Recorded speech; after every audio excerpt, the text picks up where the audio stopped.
कहते हैं कि भगवत प्राप्ति कोई दूर की वस्तु नहीं है, वह हमारे हृदय में ही स्थित है। परंतु हमारे मन पर मायिक आवरण होने के कारण हम भगवान को अनुभव नहीं कर पाते। जब मन निर्मल होता है तब भक्त श्री कृष्ण को अनुभव करता है। 1. मन की शुद्धि। भगवत प्राप्ति की प्रथम सीढ़ी महाराज जी कहते हैं, गंदे वस्त्र में इत्र की सुगंध टिकती नहीं, उसी प्रकार अशुद्ध मन में भगवान की उपस्थिति अनुभव नहीं होती। मन को शुद्ध करने के उपाय: नाम जप, सेवा, सत्संग, साधु और गुरु की आज्ञा का पालन दो। नाम स्मरण सबसे सरल मार्ग। प्रेमानंद जी बताते हैं कि नाम में ही सब कुछ है, वही भगवान का स्वरूप है।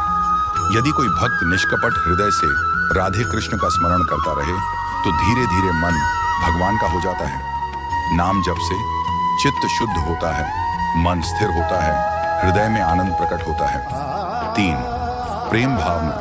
भगवत प्राप्ति का मूल तत्व: भगवान श्री कृष्ण केवल प्रेम से प्रसन्न होते हैं। महाराज जी अक्सर कहते हैं, भगवान को ज्ञान से नहीं, तप से नहीं, यज्ञ से नहीं, केवल प्रेम से पाया जा सकता है।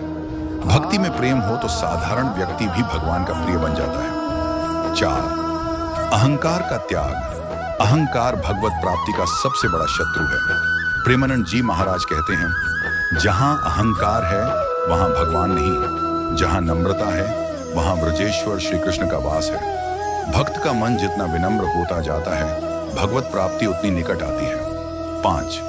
सत्संग और कथा का महत्व। महाराज जी बताते हैं कि सत्संग वह दर्पण है जिसमें भक्त अपनी आत्मा देख सकता है। सत्संग के लाभ: मन में भक्ति का संचार, जीवन की दिशा स्पष्ट, पाप का क्षय, मन में श्री कृष्ण लीला के प्रति लगाव। सत्संग के बिना भक्ति स्थायी नहीं रहती।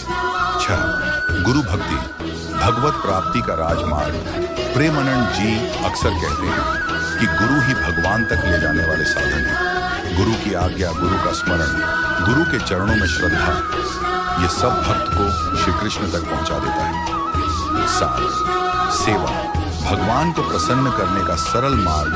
भक्त जब दूसरों की निस्वार्थ सेवा करता है तो भगवान उस सेवा से अत्यंत प्रसन्न होते हैं। प्रेमानंद जी कहते हैं, दूसरों को सुख देना ही भगवान को सुख देना है।